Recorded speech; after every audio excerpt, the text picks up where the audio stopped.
This episode was produced on Darwell land. Sovereignty was never ceded. This podcast is recommended for mature audiences.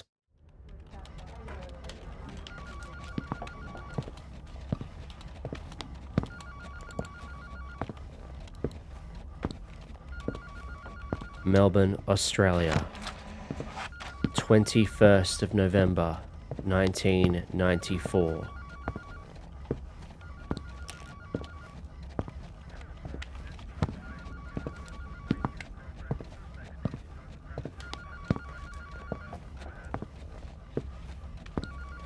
All right, take a seat.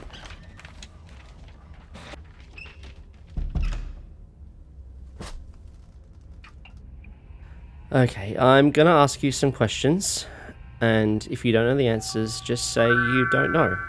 But I need you to give me as much detail as possible, okay? Yeah, understood. Okay, we'll start with something easy. What's your full name? Abigail Laura Wright. Abigail Laura Wright. With a W? Yeah. Okay, and how old are you? I'm 26. Thank you. Okay, so tell me in your own words, what happened? Well, I was in my room and I heard a shouting from outside.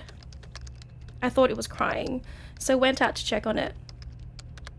The noise was coming from upstairs, so I walked up the stairwell, and on the third floor, I saw this guy. And I think he was looking for something in the carpet, like something small maybe.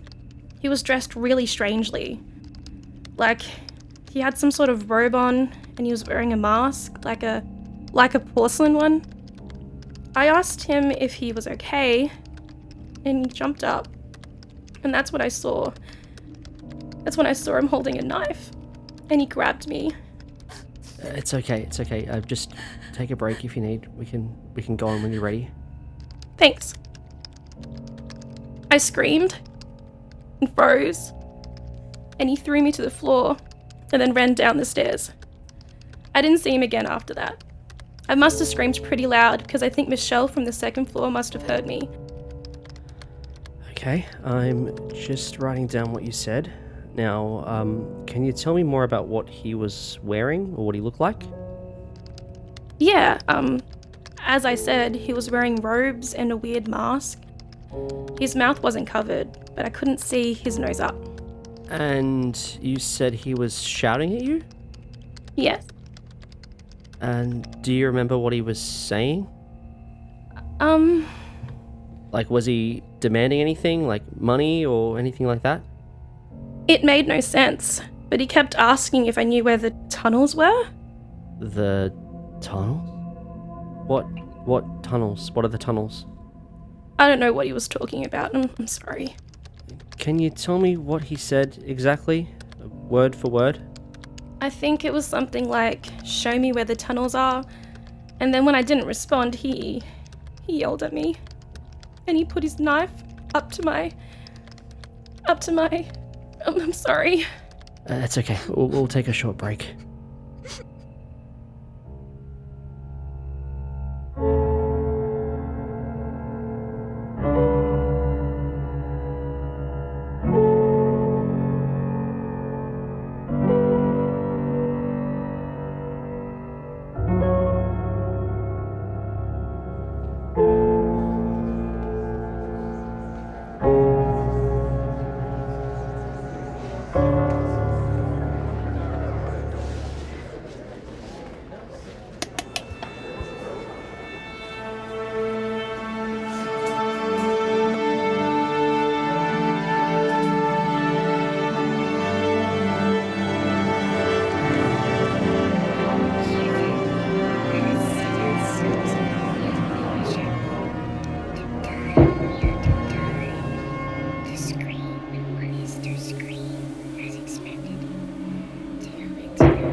The Fumbled Anthology presents Night Floors.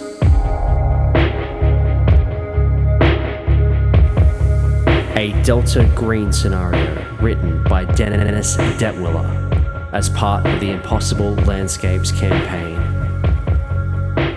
Adapted for Call of Cthulhu 7th edition. Starring Matt Connor as Agent Cormac Neumann. Dannielle Green as Sergeant Lisa Bennett. Liam Braid as Council Ranger Archie Evans. And Kelly Ann as Senior Constable Sally O'Connell. Alex Green is your keeper of arcane lore, and everyone else.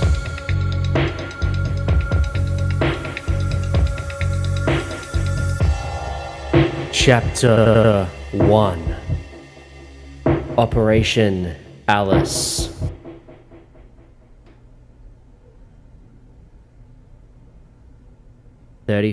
July 1995.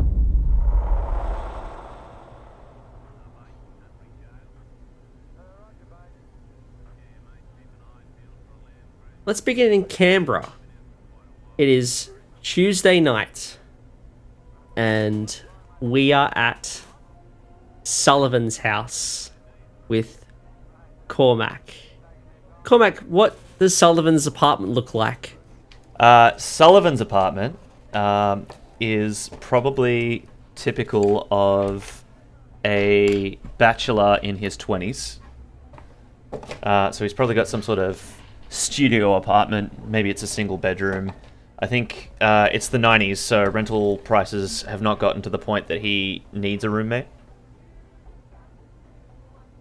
But it's probably like he's got the beanbag and like basically a mattress. I feel like at some point maybe Cormac got sick of using the single mattress, and so he's just bought him like a proper bed. But it's more or less just a studio apartment, tiny kitchen, and very little else. He's probably got decorated with maybe his favorite band's posters up there. You know, typical post-college kind of stuff. Yeah. And I guess you and Sullivan are at the dinner table, enjoying a meal. What have you cooked for Sullivan? I think that I've gone with a classic omelette. I've probably thrown in a whole bunch of veggies, some steak, some decent quality steak. Maybe just thrown in little bits and pieces in there. Very good with omelettes. This is so good. Wow. Oh wow. Yum. Well, you need to be able to keep your nutrition up. I know that you don't eat nearly as often as you should be when I'm not here. I guess I don't know. I appreciate you looking after me. I really do. I know. It's just that you no one cooks like you do. My God, this is so good. Hey, listen, look. It's been nearly 6 months since we started dating, and I don't know. Maybe we should actually, go on a proper date next week. What do you think?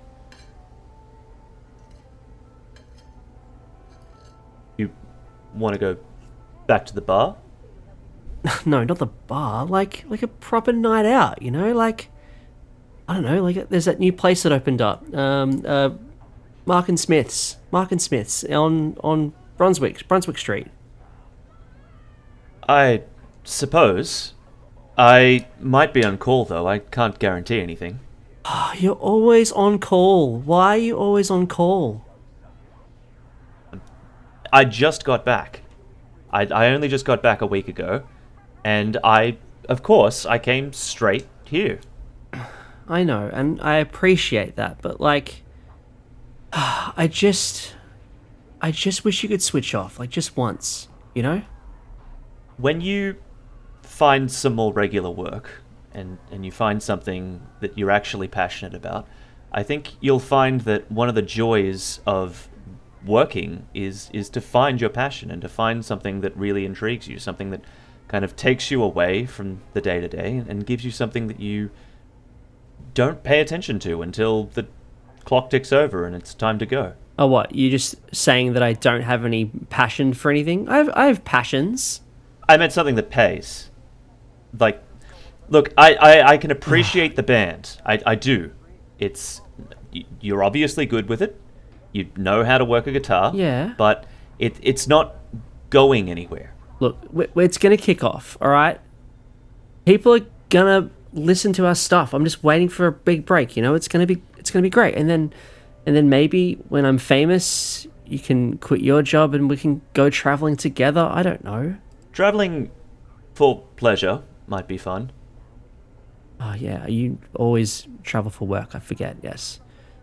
I just wish you would... I just wish you would switch off. I just wish you would switch off and, I don't know, make some time for me for once. I mean, I haven't even been to your apartment yet. Look, the problem with the apartment is that it is currently messy. I really haven't had a chance to clean since I got back from Sudan. And didn't you mention that you're allergic to cats? I haven't given it a proper vacuum.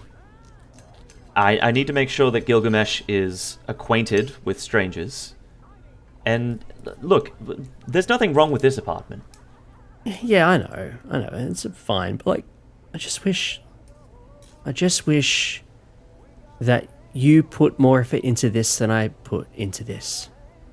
And at this point, your pager beeps or it buzzes.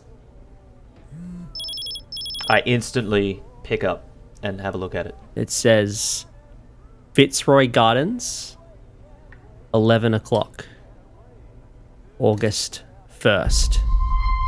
What time is it now? It is currently 7 p.m. on July 31st, so it's tomorrow.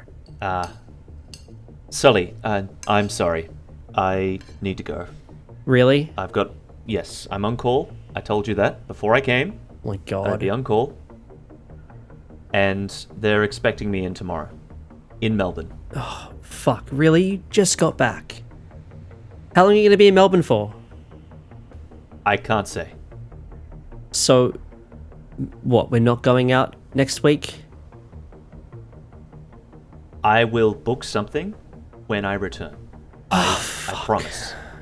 You always say this, and then it always falls on me to book it, and then you cancel anyway. Like, what's the fucking point? When we do go out, we still have a good time, don't we?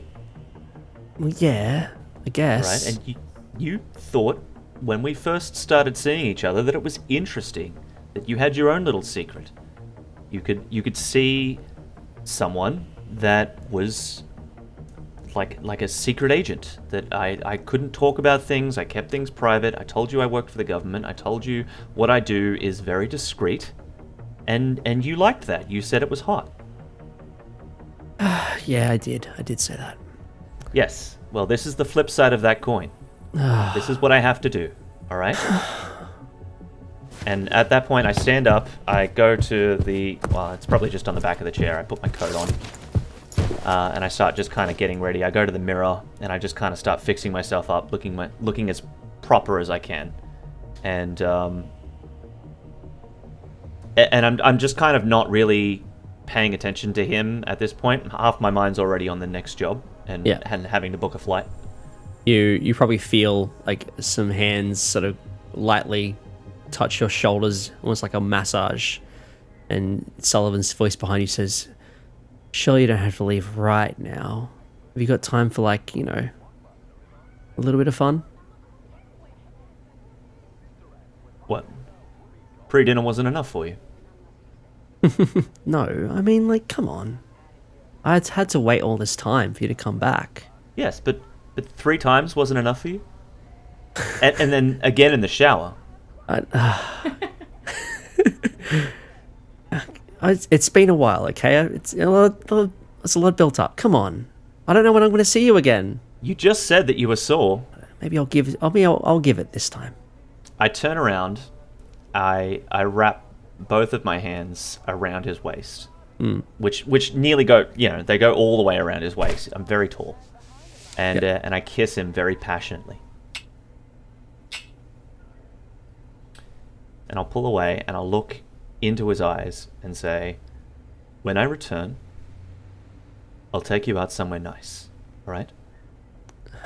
All right, fine. And I kiss him once more. I make sure... I turn around and I kind of wipe the wrinkles out. And I make sure that I double-check the room. I'll scan it 3 times to make sure that I've got all of my things. And then I'll make my way out. And you head out into the hallway, assuming heading straight to the airport? Yeah. All right.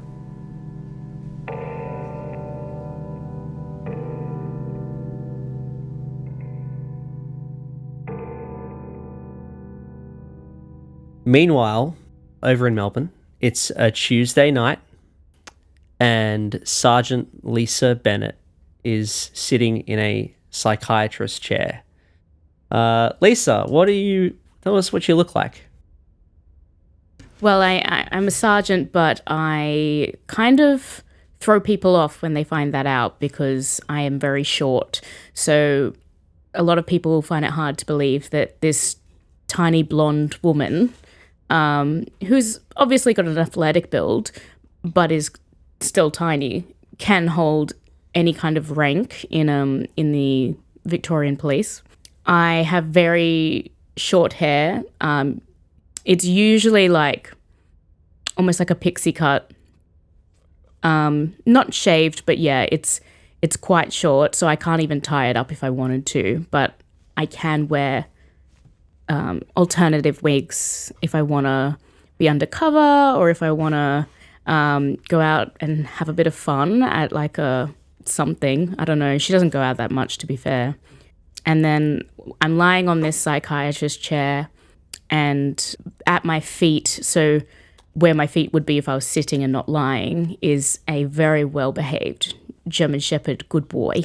His name is Peppers, and I nickname him Sergeant Peppers, and he's the goodest Mr. Mans, and he's just lying next to me, bored at the situation. I'm also bored at the situation. I don't want to be there.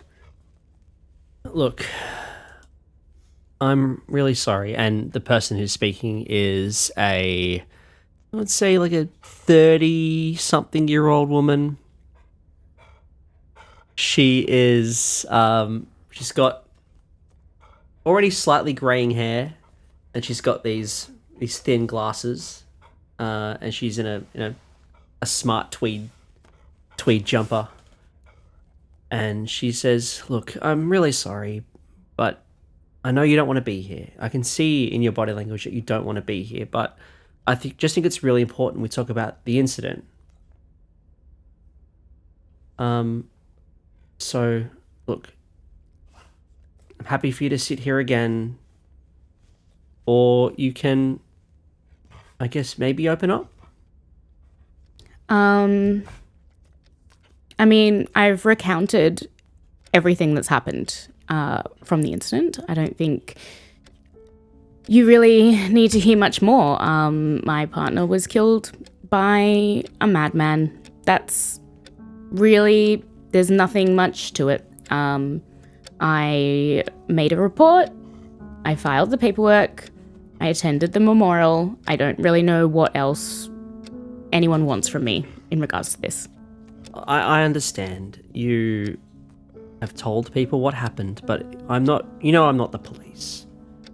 You don't have to be as formal or as cold as you have to be when doing your police reports.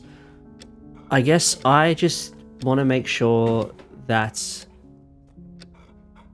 everything is, I guess, under control in your life now. Grief is weird. One day you feel fine, the next day you want to kill yourself. And I just want to make sure that you're dealing with your grief in a healthy way. Have you gone back to exercising? Have you gone back to social activities? I exercise every single day. I have my schedule. I stick to it. I mean, some people say I work out too much, but can you ever work out too much? And I wouldn't kill myself. I mean, who would feed Peppers, right? So I would have to stick around for him. Not that I would ever contemplate. Anyways, I think the time's up. Sorry. Look, that's okay. Yes, your time is up. You can go if you want to, but I guess just make sure you look after Peppers, okay? Peppers is important to you, I can tell. So just make sure you don't let him down. And as soon as, she said, fine, you can go, before she even kept going, I was already packing my bag.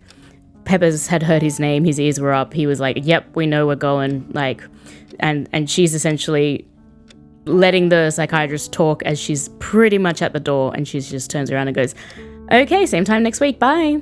Actually, I think this may be our last session.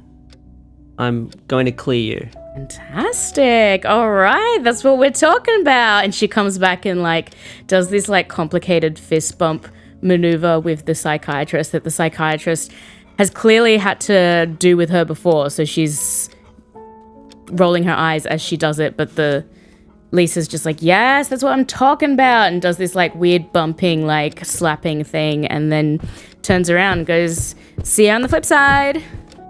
Okay. Be safe.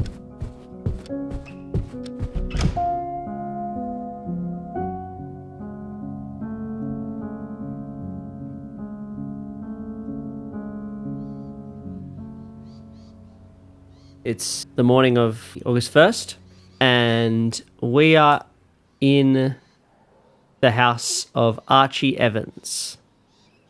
Archie, you've just been rudely woken up by a knock at the door. What do you look like when you crawl out of bed? Pretty disheveled. Stayed up late last night, got home from work. Initially started by getting onto Donkey Kong Country on the Super Nintendo, but got stuck on a level and then just fell into a rabbit hole of VHS tape after VHS tape. Ended up watching Speed, I think, last.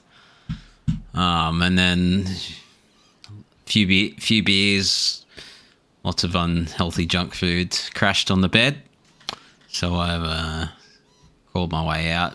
Pretty unhappy to be woken up, to be honest. What time is it? It's probably 8 a.m. What day of the week? It's a Tuesday. No, sorry, it's a Wednesday morning. Okay. I mean, I probably would have been meant to have been getting up around that time anyway. So, yeah, I mean, I don't really make an effort. I scramble out of bed, walk upstairs out of my den. I'm in one of those houses where from the front it looks like a one-story house, but it's actually on a hill, so it's actually got a den underneath. Yep. So it's a 3-story house, but from the front looks like a one-story house. So yeah, climb up the stairs, pretty disheveled.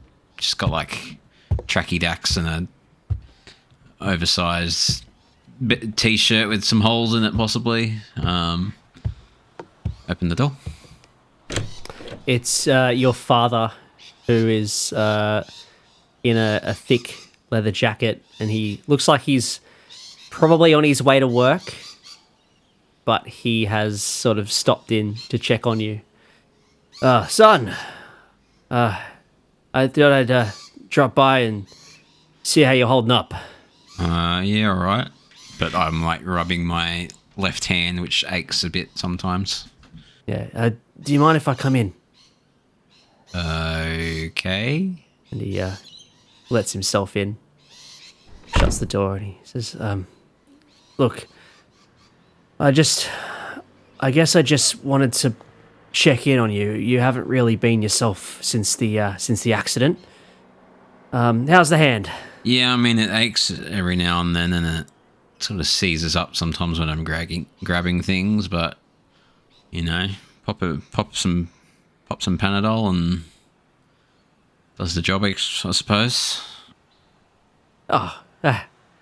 That's good. That's good. If you ever need a hand around the house, Is that a dad joke, is it? yeah, you're wiser than I am. That's for sure. You picked up on it before I did. No, but seriously, Archie. We were worried about you, and the fact that we never really heard about your injury until you were, leaving the hospital. I guess we were hoping. I guess we really wanted to help out more. Oh, well, I mean, I only woke up in the hospital and I didn't have any way of contacting you, so... No, it's all right. It's all right. It's fine. Yeah. What are you doing today? Oh, I've got a big day at work today. The council's they want to introduce a new block of units down in the Docklands. So the greenies are out in force. All the NIMBYs and whatever. So Every man and his dog putting in their 2 cents about it. Yeah. Yeah. It's gonna be rough, mate. But I guess I know you weren't really a social kind of person before the incident, but I mean, I just really hope that you can, get yourself out there this weekend. Maybe I can take you for a drink. Yeah, maybe. I think Haley might come by this weekend. I don't know. Oh, how is Haley? I'm not too sure, to be honest, but we'll figure it out. Oh, right. Yeah. Well, as I say, we don't really see much of her these days either. Very, very hot and cold. Sometimes I feel like, we're destined to be together forever, and then sometimes I feel like she's about to ditch me. So I don't know. Yeah, fair enough. No, well, look, whatever it is with her, I hope it works out for the best, better or worse and whatnot. But look, I know you're always down here in your den, and I've got to say, it is a pretty impressive sound system you've got there, but, sometimes outdoors is where you need to be, Maybe we could go to the footy. North Melbourne's playing pretty good at the moment. Maybe we can go watch the Kangaroos play. Yeah, I suppose they're doing all right, so it might come along. Yeah. Yeah, all right. Well, I guess let me know how you go. And, at this point, the pager that you keep on your dining room table starts buzzing. It's probably downstairs, and I hear it like on a table, and I know what it is, but I don't mention it. Okay, in that case, maybe he just has a little quizzical look. Like, did I just hear that?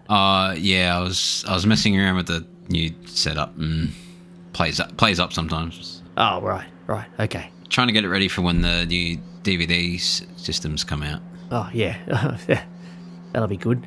Have they told you when you can go back to work? I think I was gonna pop in next week, but I'm not exactly in a rush, Yeah, I guess.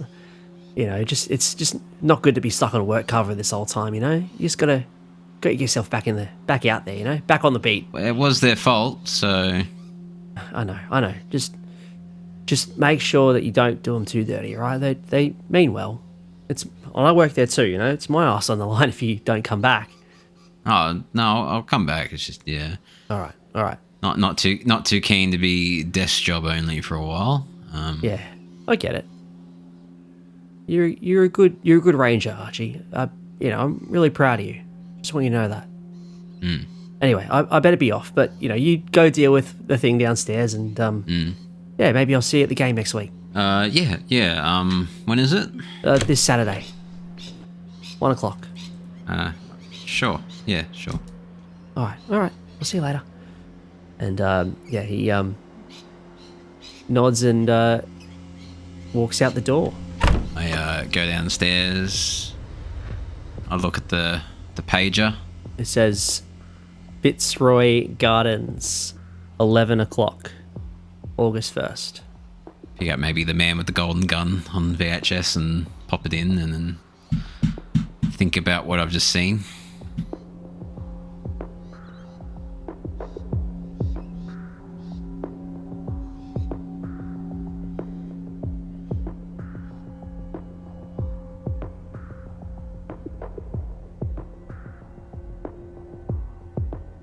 Meanwhile, that same morning, Sally O'Connell is sitting at the breakfast table having... What does Sally have for breakfast normally? And what does she look like when she's eating breakfast?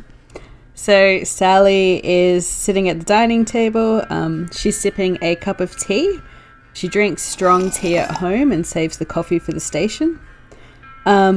She's had her Vegemite on toast for breakfast already.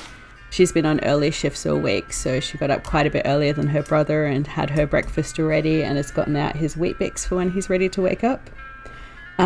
So she's reading the newspaper. She's already in uniform. She's about average height, very solid build, pretty muscly, has very dark brown hair with a hint of auburn. And yeah, she's sitting and reading the paper while the radio hums in the background. She's waiting for her brother to get up. And your mum's probably sitting around. She's probably waiting for the kettle to boil as well. She's probably making a strawberry jam on toast. And she looks at you and says, Sally, you know, how'd you go finding that woman? Yeah, not the woman, sorry, the wee lass. Oh, the girl. I keep hearing about her in the news, and we still can't find anything. It's... I don't know why. There should be some signs. Her parents have been calling the station every week, and, you know, I've been trying to comfort them as best as I can, but I'm really worried. Yeah. I guess I'd be worried too, you know. I just... You seem really stressed, you know? You just keep thinking about her. Maybe... Have you thought about, you know, having a bit of time off, you know? No, I can't take time off. If I take time off, then, you know, no one else is gonna...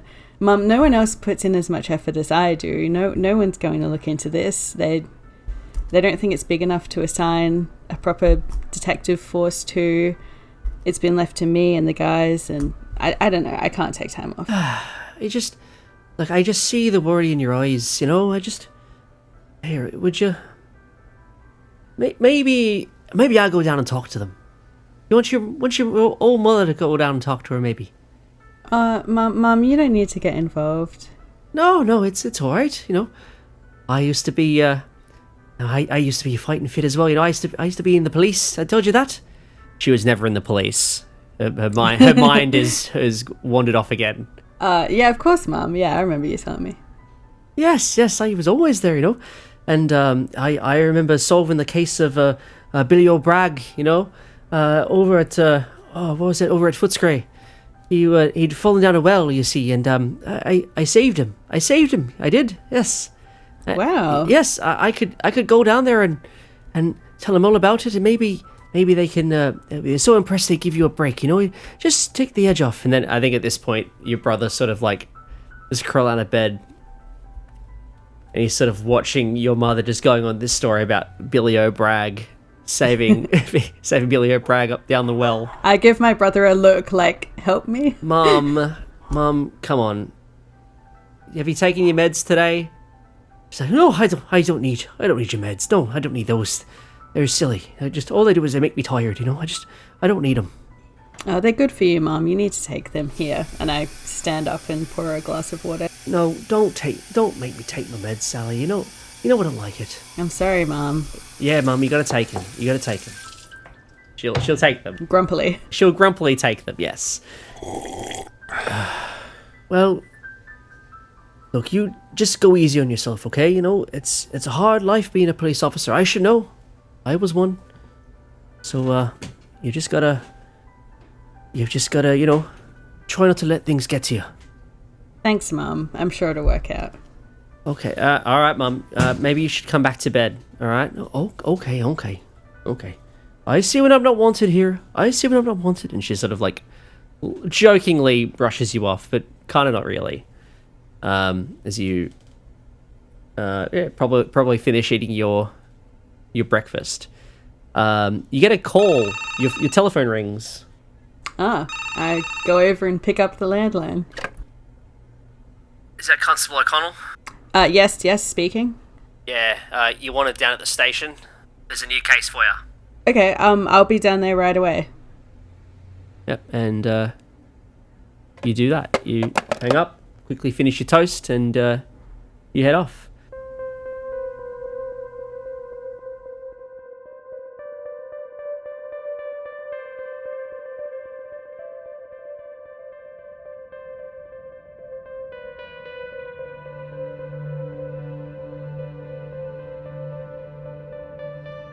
Sergeant Bennett, you arrive at work for the first time in several weeks, at least since the incident. What are your thoughts when you walk through the door? My initial reaction is, wow, nothing has changed. And I think I thought that, we might have pulled down a few posters and updated a few things. And I think my brain kind of thought that things would change because in my head, everything's changed since my partner died. But yeah, the fact that everything is like as if I was here yesterday, I'm just like almost disappointed. I'm just like, oh, all right, here we go. And I think the fact that Peppers falls straight into knowing where to go, like he'll run straight to his kennel, grab a teddy that he's obsessed with, and then come sit with me. He's supposed to stay in his kennel the whole time when he's at the force, but the dog squad's kind of a bit run down now. There's not much like there anymore, and he's really one of the few dogs left on the team. So he just knows that he runs the joint.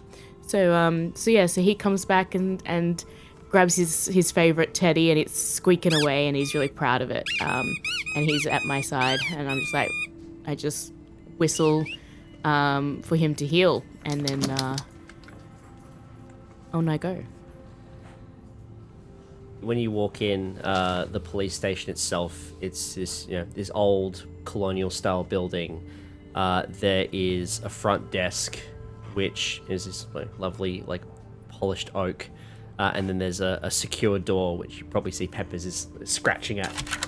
And you open the door, and Peppers runs into the back rooms where the kennels are.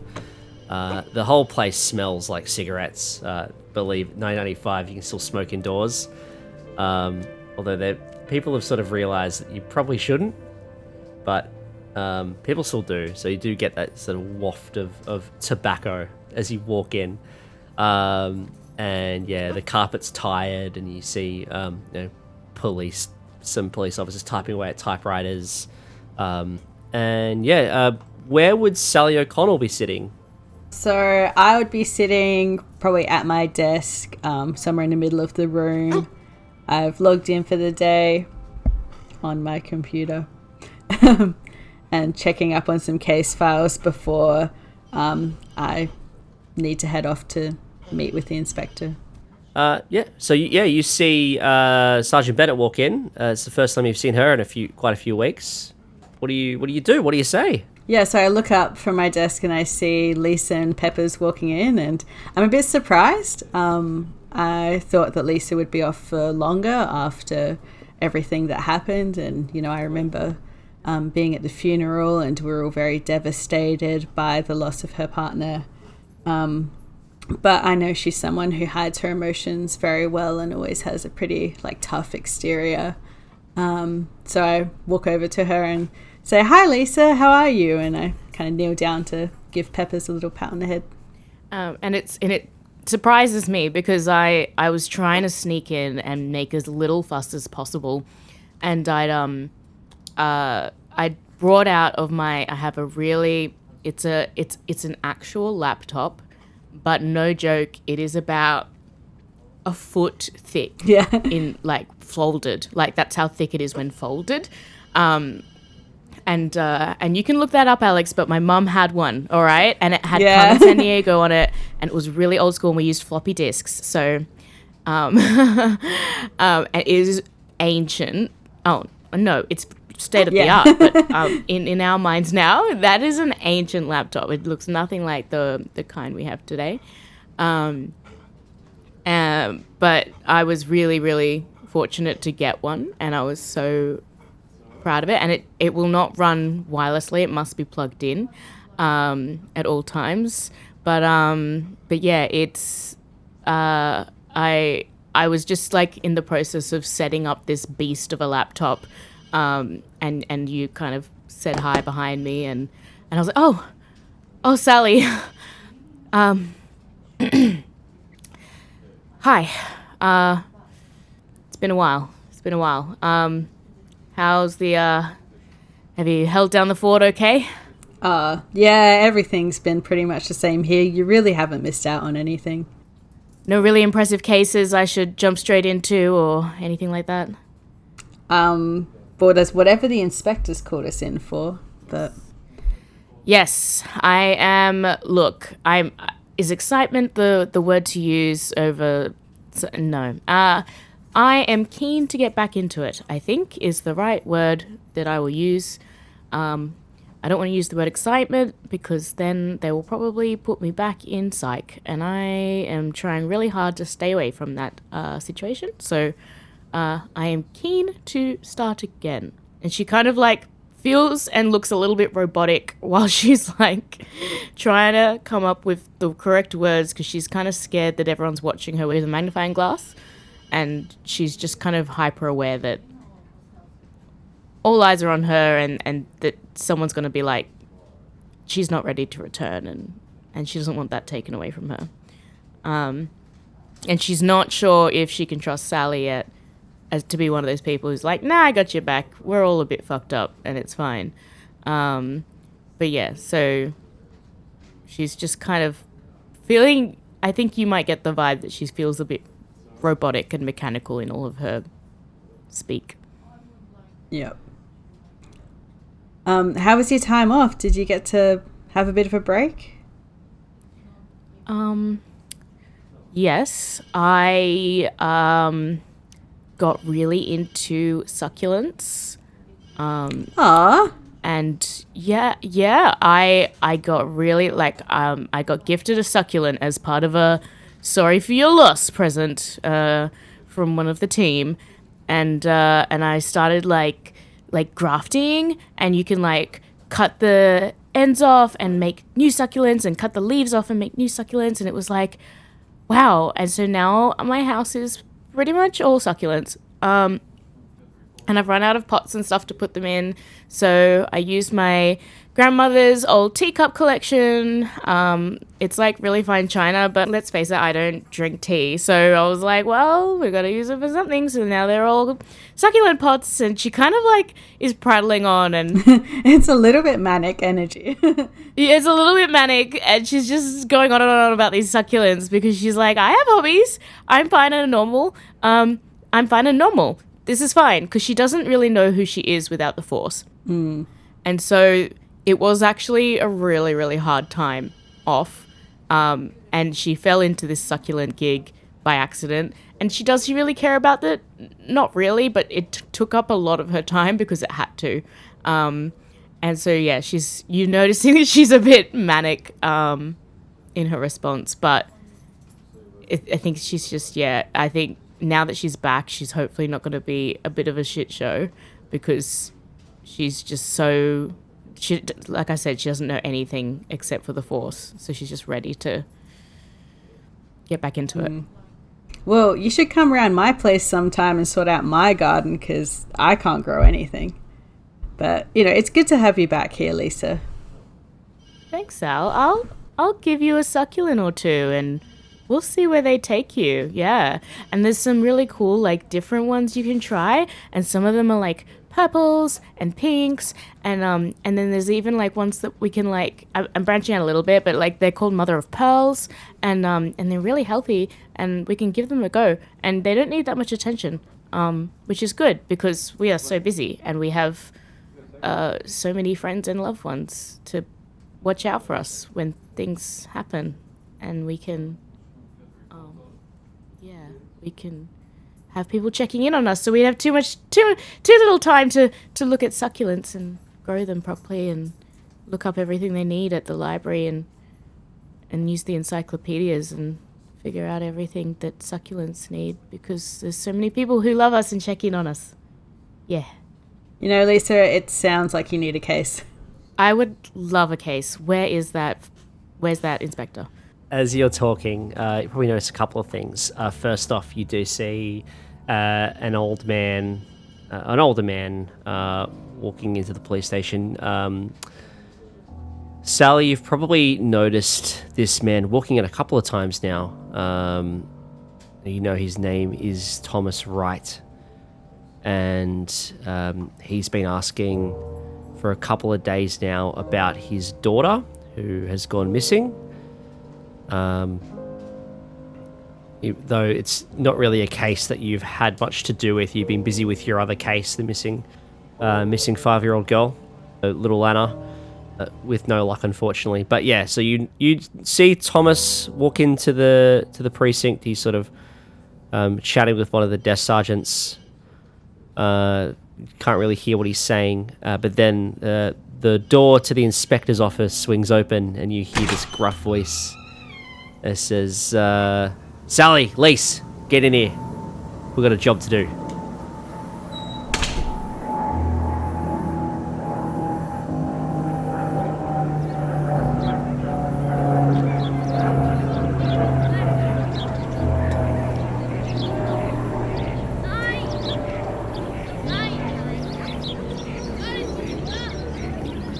It's Wednesday, the 1st of August. It is a cold Melbourne winter's morning. It's a little bit frosty. There probably was a little bit of rain this morning, so the roads are a little bit slick. You've both been given these strange messages to head to Fitzroy Gardens, which is a park in the middle of town. There's quite a few people around when you get there.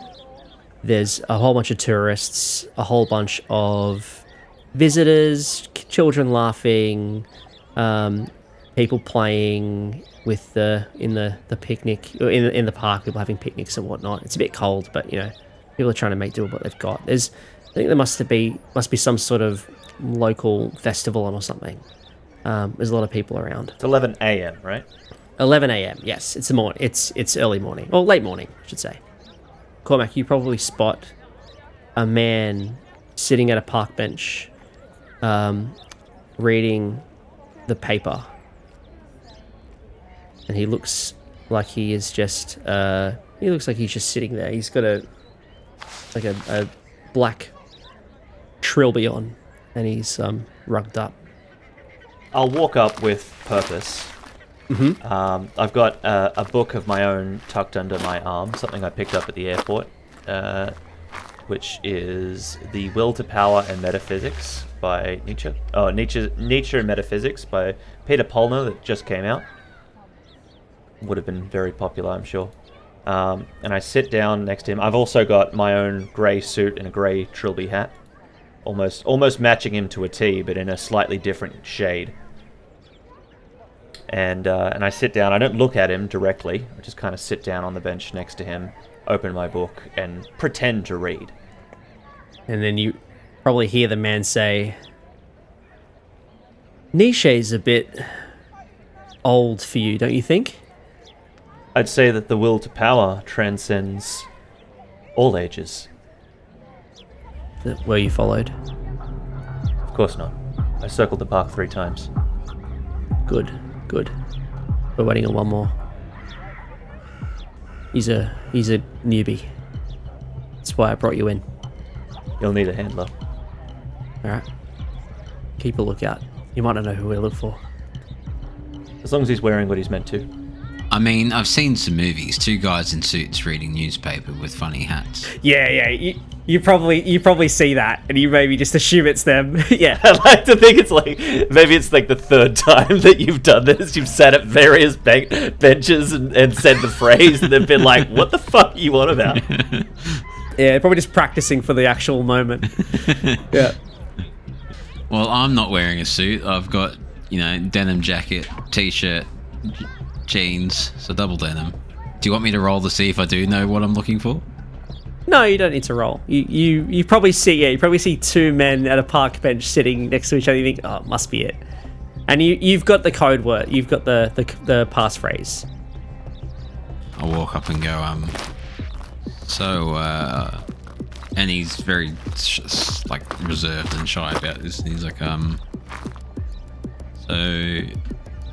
Essendon will never win a premiership, won't they?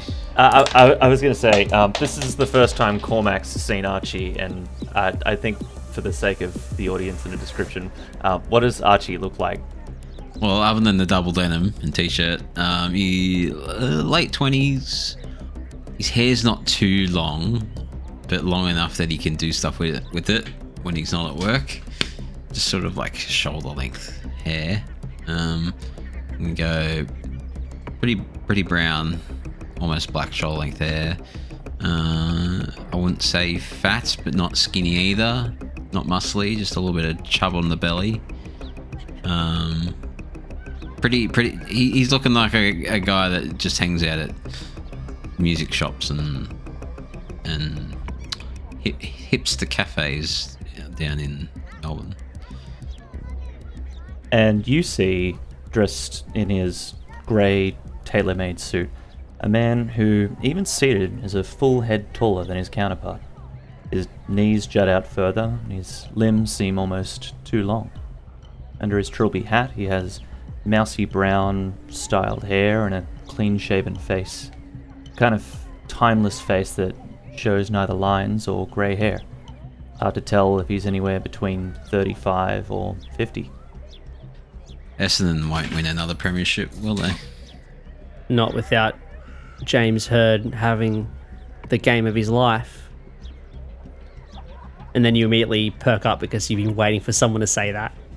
And you know it's the person you're meant to meet. So Cormac, you probably see Archie just breathe a sigh of relief. Would you believe you're the fourth person wearing a suit on a bench I've asked that to? Fucking...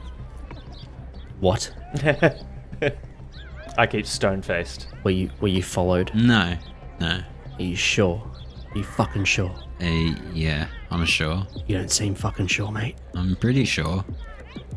Alright, sit the fuck down. Don't look conspicuous. Okay. The name's Marcus. Alright, if you need anything from me, here's my phone. I'll put the suitcase, I'll kind of click it open, like I'm rummaging through stuff, and just kind of indicate for him to put shit in there. Because the suitcase is actually empty. It's just got a couple of blank pieces of paper in it. Yeah, he gives you the burner phone and puts it in the suitcase as inconspicuously as he can. Alright, there's been a bit of movement around a missing person lately.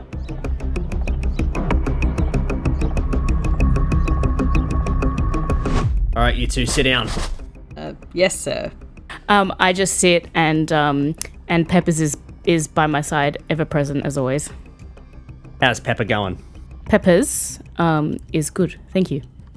I had a new case come across our desk, and I think you two would probably be the best people for it. Look, the guy out there, we've got some word on his daughter, and it's not great.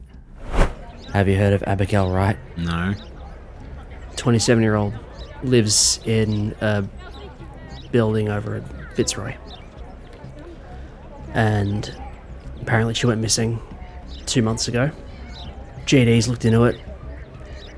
They didn't find anything. Interviewed all the people who lived in the building. Didn't hear her go at all.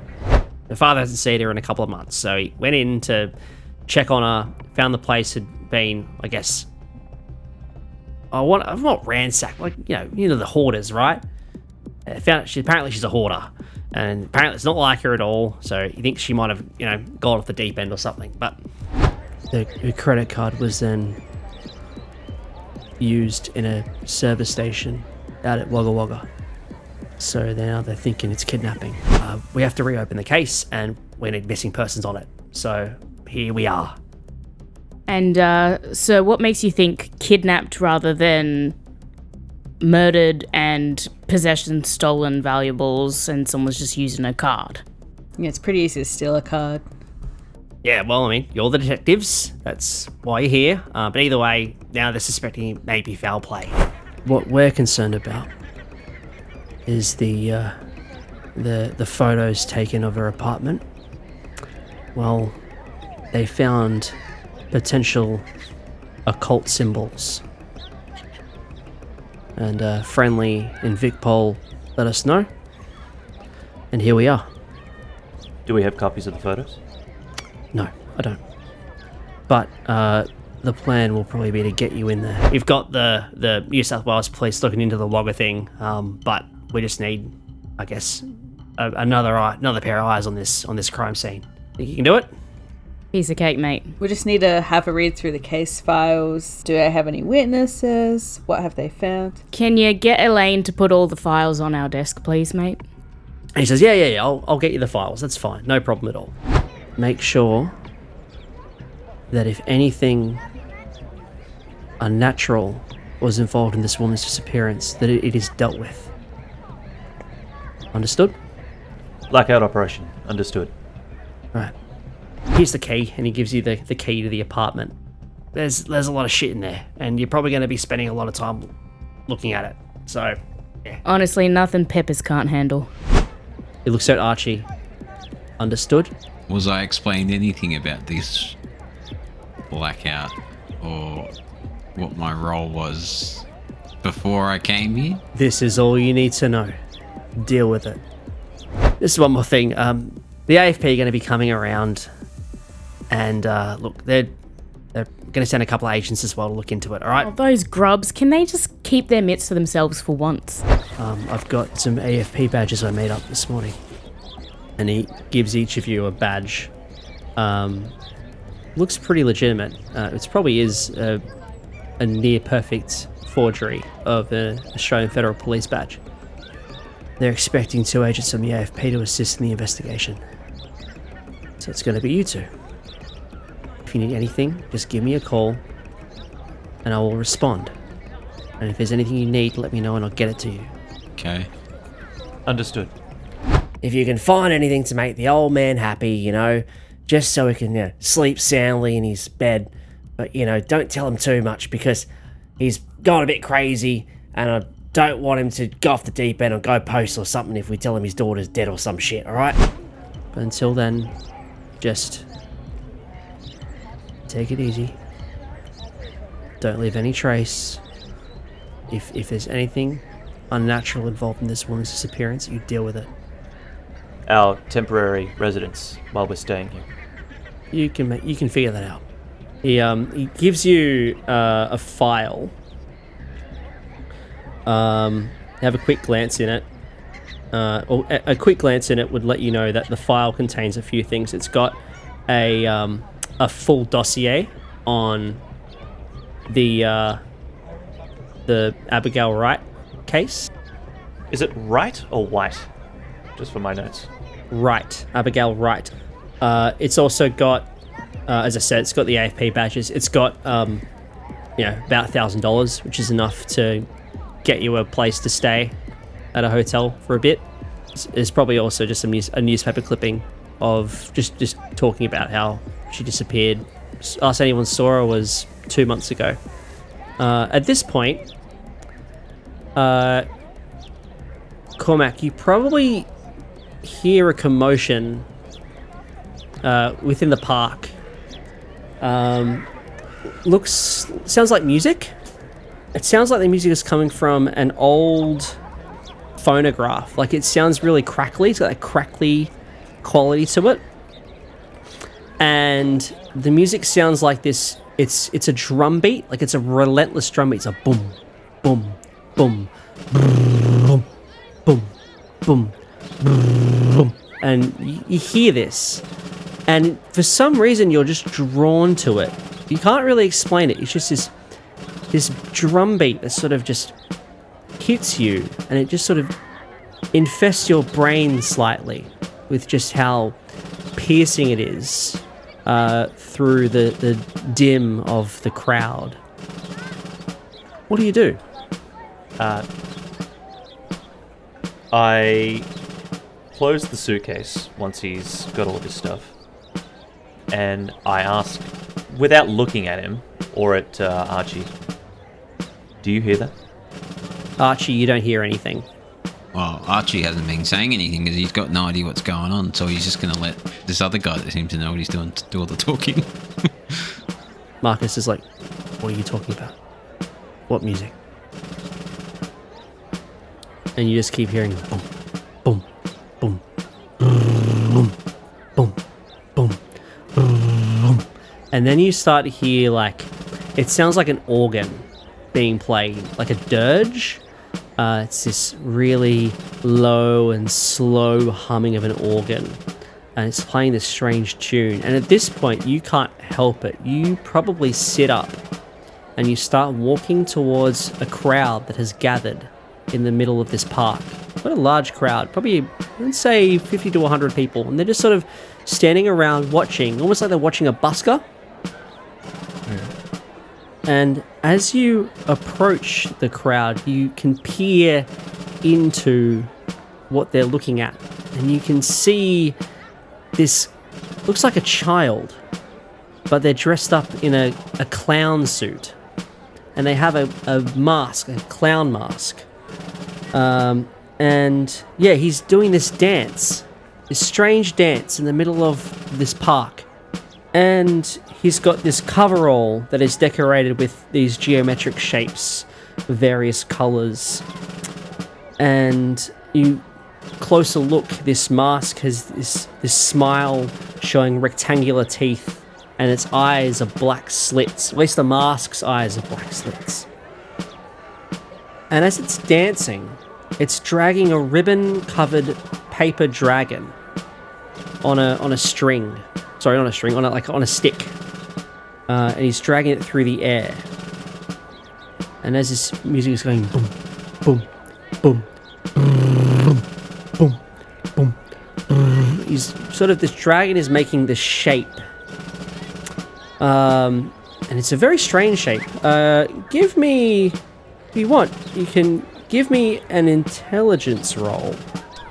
Ooh, first roll of the campaign. It was nearly a fumble. That's a fail. That's all right. Yeah, you just, yeah, you see this child and this paper dragon, and the feeling you get when you're watching this is one of unease, uncertainty. It almost feels like it's unsafe to be here at this point, and you just get this horrible feeling in the pit of your stomach that something horrible is about to happen as this crowd is looking on at this child dancing. What do you do? I feel that it's one of those moments where I'm questioning reality already, and I'm too fascinated by what's going on to kind of tear my eyes away from it. So I'll just continue watching it, and I'll try. I mean, he's 6'5", so he's quite a tall guy. I think I'm probably taller than most of the people in the crowd, so I'm going to try and stay near the back and kind of remain as inconspicuous as a very tall person can. Yeah. And Archie, you just see, I guess, Cormac just walk away. Yeah. Towards this sort of crowd that is gathering. I'm like, Marcus, should I follow him? Yeah, what the fuck is he doing? I don't know anything about you guys, so maybe you tell me what to do. Look, just follow Cormac's lead. He's done this enough times to know what to do. Just try not to get yourself killed, alright? Okay. Alright. Should we go check on him? As I said, you tell me, man. Fuck. Alright. Shit. And he'll sort of walk over as Cormac is watching this child dancing. Cormac, at some point, mid-dance, the music sort of starts building, and it gets louder as it starts to reach its crescendo, and the boys' dancing gets faster and faster. And right when you think the music is going, it couldn't possibly get any louder, in your face. You think you're going to go deaf from how loud this is. You feel a hand grab your shoulder, and you can't help but pull yourself out of this trance you were in, and Marcus is there, and he's like, Cormac, what the fuck are you doing? You see this too, don't you? And then you turn around, and where there was this dancing boy, it is just this crowd has just, all these people have just sort of dispersed. And you still can't really get a good view as to what you were looking at before, because now there's all these people in the way and they're moving in and out of this space. But eventually the crowd does disperse and there is no sign of anyone there. But the crowd was definitely there. The crowd was definitely there, yes. Marcus, it started. What started? Shit, what do you mean it started? What started? I'll get onto the investigation, and I'll follow up with any reports, if need be. And I think Marcus is now starting to I think when you said that it started, he's like freaking out. And he sort of quickly packs up his things and he just sort of runs off in just any direction he can think of, just leaving you and Archie and Cormac alone in this park. Yep. I'll turn heel. I'll make like a subtle gesture for Archie to follow me. I won't look back at Marcus. And I'll just move. I'm moving in a random direction along the path, the opposite direction of where Marcus went. But I'm just kind of like gesturing for Archie to follow. I just say under my breath, but hope that Cormac still hears it anyway. I'm like, worried about me being followed. You guys are the weird ones.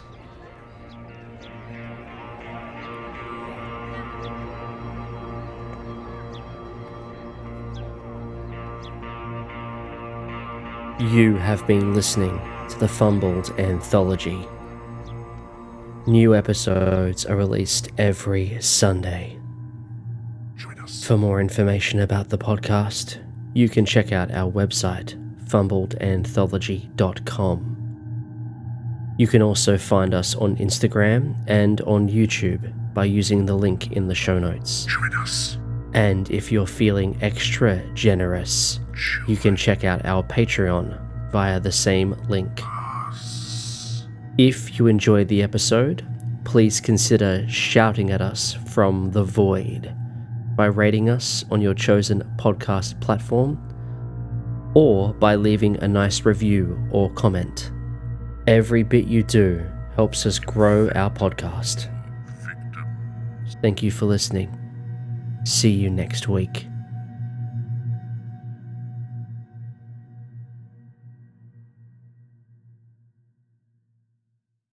Yeah.